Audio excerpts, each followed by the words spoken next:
rendez-vous de l'excellence sportive mondiale et de la fraternité humaine. En nous réunissant ici sous la bannière de l'olympisme, nous faisons vivre toute la tradition antique de la trêve olympique, célébrant les idéaux de paix, de sécurité et de compréhension mutuelle entre les peuples.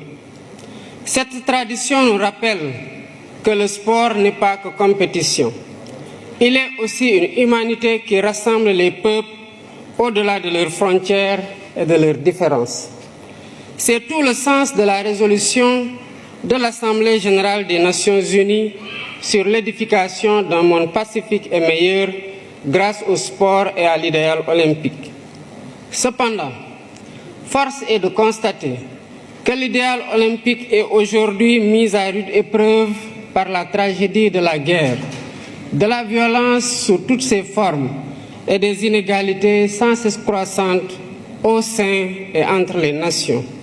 Mesdames et messieurs, ce sommet qui s'inscrit dans la continuité du pacte de Paris pour les peuples et la planète et la perspective du sommet de l'avenir en septembre prochain à New York nous interpelle sur l'urgence d'œuvrer de façon plus résolue à la réalisation des objectifs de développement durable.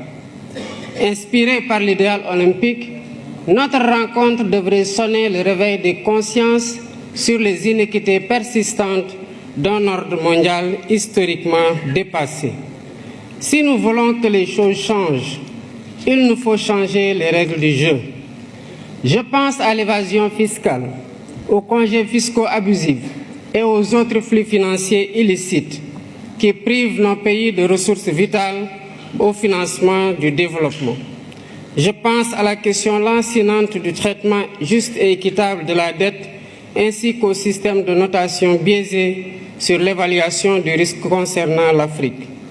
Je pense aux conditions inéquitables de la transition énergétique, quand certains partenaires interdisent le financement à l'étranger de sources d'énergie fossiles, y compris le gaz, alors qu'ils continuent d'utiliser eux-mêmes des sources beaucoup plus polluantes comme le charbon.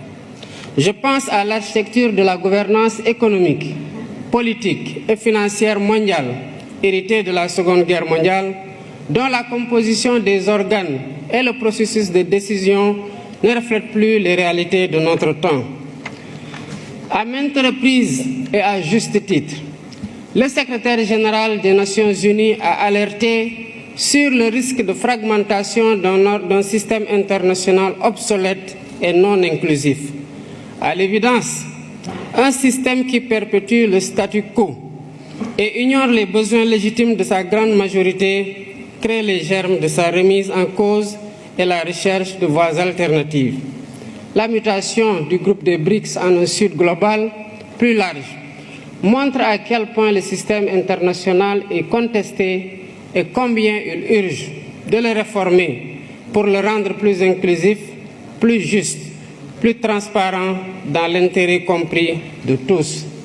La réforme est possible si nous y mettons la volonté politique nécessaire. Excellences, Mesdames et Messieurs, dans 2 ans, le Sénégal accueillera le premier